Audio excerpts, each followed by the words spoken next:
Assalamualaikum warahmatullahi wabarakatuh. Kembali lagi saya bersama Bribda Ivan Farozi. Di video kali ini saya akan menjawab semua pertanyaan teman-teman bagaimana pendaftaran anggota Polri terpadu tahun anggaran 2020. Nah,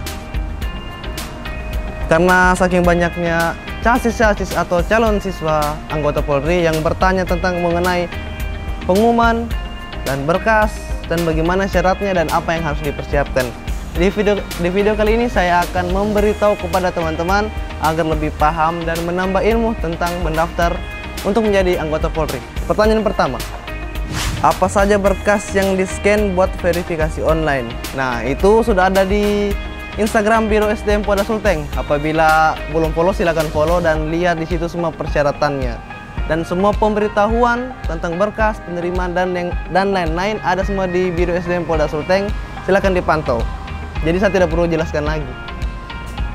Dan pertanyaan kedua, Assalamualaikum, mau nanya persyaratan masuk polisi atau bintara apa ya Pak? Nah, daripada saya jelaskan panjang lebar, lebih baik bisa dicek di Biro SDM Polda Sulteng Instagram, karena di sana lebih lengkap. Pertanyaan ketiga, Kak, verifikasi online-nya dimulai tanggal 10 atau sampai tanggal 15? Kalau untuk verifikasi online, dia dibuka dari tanggal 10 sampai tanggal 6 April. Dan untuk verifikasinya dari tanggal 25 sampai tanggal 29 Mei. Jadi cepat daftar online ya, karena sudah mau selesai pendaftaran online. Dan setelah mendaftar online akan dilanjutkan dengan menverifikasi berkas di Polres atau di Polda yang terdekat. Dan pertanyaan keempat, Kak, sekarang buat SKCK buat daftar bintara. Mungkin dia bertanya apa harus buat SKCK buat daftar polisi apa tidak ya? Jawabannya pakai. Setiap melamar pekerjaan apalagi menjadi PNS negara tentu harus pakai SKCK dan mengatasnamakan pekerjaan mendaftar polisi ya, bukan melamar kerja yang lainnya. SKCK-nya tertulis mendaftar polisi. Oke?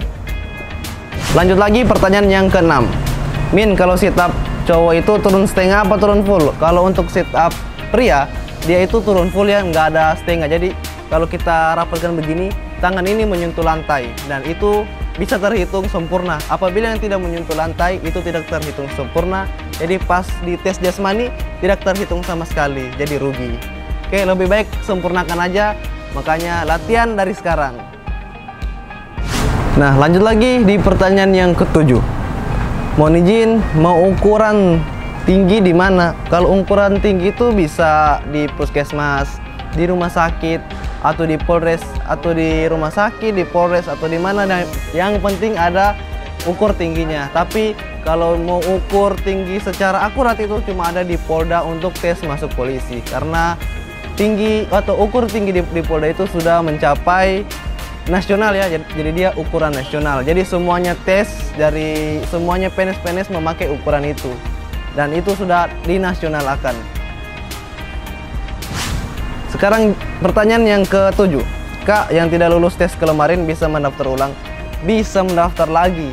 Yang penting umur pas. Kan biasanya dari tahun kemarin sampai tahun berikutnya itu biasanya untuk persyaratannya berbeda-beda. Jadi lebih baik penuhi dan mendaftar ulang di tahun ini. Jadi bisa kok, yang penting sampai umur dan memenuhi persyaratan yang ada. Karena biasanya persyaratan tiap tahun berubah. Kak, kalau belum ada KTP bisa pakai nik Kak. Kalau belum ada KTP tidak bisa mendaftar polisi karena persyaratan besarnya untuk mendaftar polisi itu dia pakai KTP. Jadi lebih baik bisa membuat KTP sesuai umur dan ambil juga KK, bisa kok. Kalau belum mempunyai KTP belum bisa mendaftar. Pertanyaan ke-8, Kak, kalau punya bekas luka bisa masuk polisi? Selagi bekas lukanya itu di bawah dari 5 cm dan tidak agak membesar dan masih batas kewajaran, Mbak. Kak, kalau punya bekas luka bisa masuk polisi. Selagi di bawah 5 cm bekas lukanya dan bisa memenuhi syarat tim medis dari kepolisian, bisa. Dan tidak terlalu panjang dan tidak terlalu, yang penting bisa memenuhi syarat di tim medis kepolisian. Oke, ini adalah pertanyaan yang terakhir ya, yang akan saya jawab. Pertanyaan ke-9 dan yang terakhir, Kak, tinggi badan pria berapa dan wanita berapa untuk mendaftar polisi? Nah, bagi pria tingginya minimal 165 cm, sedangkan wanita 160 cm, dan berat badannya bisa mengikuti tinggi badannya ya. Rasa cukup sekian di video kali ini. Apabila pertanyaan teman-teman yang masih belum terjawab, mohon dimaafkan karena kami tidak mungkin menjawab satu persatu pertanyaan dari teman-teman. Cukup sekian dari saya beri Devan Forozi. Assalamualaikum warahmatullahi wabarakatuh.